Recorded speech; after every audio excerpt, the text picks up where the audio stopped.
All right, welcome back in here to Live Now from Fox. I am Andy Mack. The people of New Jersey have a very difficult decision upcoming, and I'm not talking about Mikie Sherrill and Jack Ciattarelli. I'm talking about Taylor's ham or pork roll. And if you're from New Jersey, I'm sure you know what we're talking about, because there is a little bit of a controversy right now in the governor's race in New Jersey, as New Jersey governor's race goes ham after the Democratic Mikie Sherrill declares, "Who eats a pork roll? I think that's gross." And of course, Jack Ciattarelli in classic politic form, kind of clapping back at this, speaking it, raving about it. Let's be joined right now by NJ.com politics reporter Brent Johnson. Thank you so much for joining us here on Live Now from Fox. And obviously we talk about politics and so much about policies, but this is a big one about a pork roll. Explain it to me.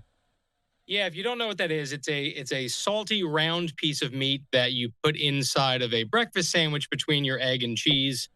Kind of like bacon. It looks a little bit like Canadian bacon, but it's made of pork product. And it's a classic staple of New Jersey breakfast sandwiches. And basically, the big debate is whether you call it pork roll or Taylor ham. If you're from North Jersey, you call it Taylor ham. If you're from South Jersey, you call it pork roll. So that's the big deal here. And it's been a fight between our residents on both ends of the political geographical spectrum for years. Yeah, and it's so very interesting. Obviously, Mikie Sherrill coming out and saying that who likes a pork roll. Is that a controversial take in New Jersey?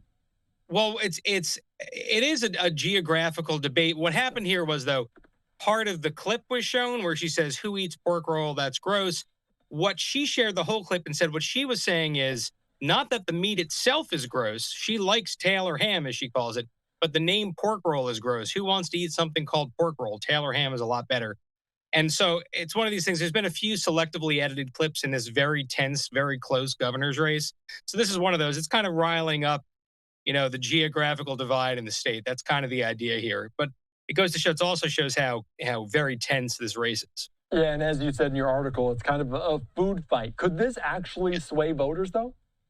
I mean, if you are a one-issue voter being breakfast food, then maybe. I mean, it definitely will draw attention to it, and it could maybe push someone one way or the other to think maybe she's not authentic or he's not being honest. So, it could definitely rile up the base here. But, New Jersey is one of those weird states. We are very politically fraught and very proud of our weird things in this state. It's a wonderful place. Everyone should visit it more. And my last question before we get off the pork roll controversy a little bit, Brent, because we talk about it, the north-south divide between a Taylor's ham and a pork roll. For our national audience, can you give a little bit of a history there? Exactly is the dividing line? How does it work? Yes, well, the idea is it was invented in Trenton. So it's technically called pork roll. The product is called pork roll, but it was invented by a guy named Taylor. So Taylor ham is the name of the brand. So that's kind of where the discrepancy comes from. I don't know why people in North Jersey really feel strongly about calling it the brand name, and people in South Jersey want to call it the product name. It's kind of like saying I love hamburgers or I love McDonald's. It's kind of the same idea, but we care really deeply about these things. There's a whole nother debate about what's North Jersey, what's South Jersey, and what's Central Jersey.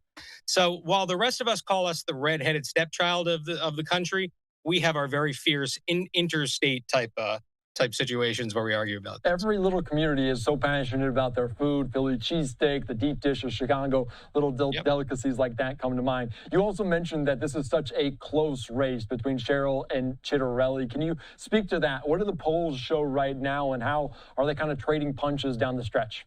Yeah, it's technically a blue-leaning state where there's more Democratic voters than Republicans, but we tend to go back and forth between Democrats and Republican governors in this state. Right now, we have a Democratic governor, Phil Murphy, who's term limited. And so the idea is that it might go back to being Republican. But it's a very tight race. Some polls show it's tied, and other polls show she's up low single to single digit numbers. So there's a month left now in the race. On November 4th is election day, and it's one of only 2 governor's races in the country, us and Virginia. And so it's definitely going to be one to watch. Insiders will say it could go either way. It's really a close race. And everyone's saying and looking at some of these races as kind of benchmarks for what's to come in 26. And we talk about Ciattarelli being so tied to Trump and some of his views. How might the government shutdown, if it continues, we're in day number 6, impact this race? Ev, it's something that's being discussed right now. Funding was frozen to a major rail tunnel project in the state, and Sherrill is trying to use that against Ciattarelli, saying that you're with Trump and look what he's doing to the state. And he's saying, well, you voted against keeping the government open, so you're because she's a congresswoman. So both sides are trying to play it. How closely people are paying attention to the government shutdown related to the governor's race is the question.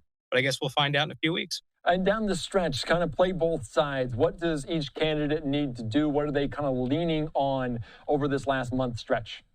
Sherrill is really trying to say, if you vote for Ciattarelli, he'll be Trump's guy. And if we're a blue state, we really don't want to have someone who kowtows to Trump.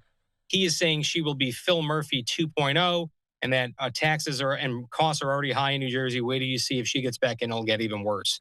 So in economic, she's also touting the economic message, saying that she's going to freeze skyrocketing utility rates. So you're going to see a lot of the economy. That's what polls show is the top issue. But Trump is going to hang over everything, as he does in most politics these days. So it's really seen as a barometer for how the midterms may go next year, depending on who wins. Yeah, we'll see what's going on. We'll see how many votes that pork roll controversy swings in the Garden State. All right, Brent, thank you so much. I appreciate your time, your insight here on Live Now.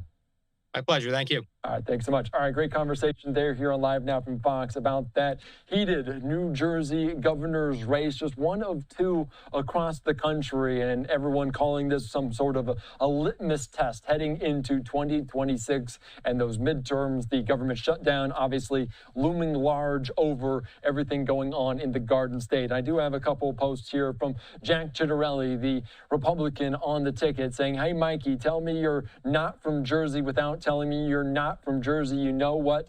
Don't worry about it. You remind us of it every day in ways big and small, mentioning obviously the pork roll, Mikie Sherrill calling it obviously gross. And you also see from the New Jersey GOP saying, good morning, New Jersey. Some people hate pork roll. The rest of us love being from New Jersey. So the GOP, the red candidate, leaning hard into this breakfast controversy, this food fight down the stretch. All right, we're following it all here on Live Now from Fox. We're back after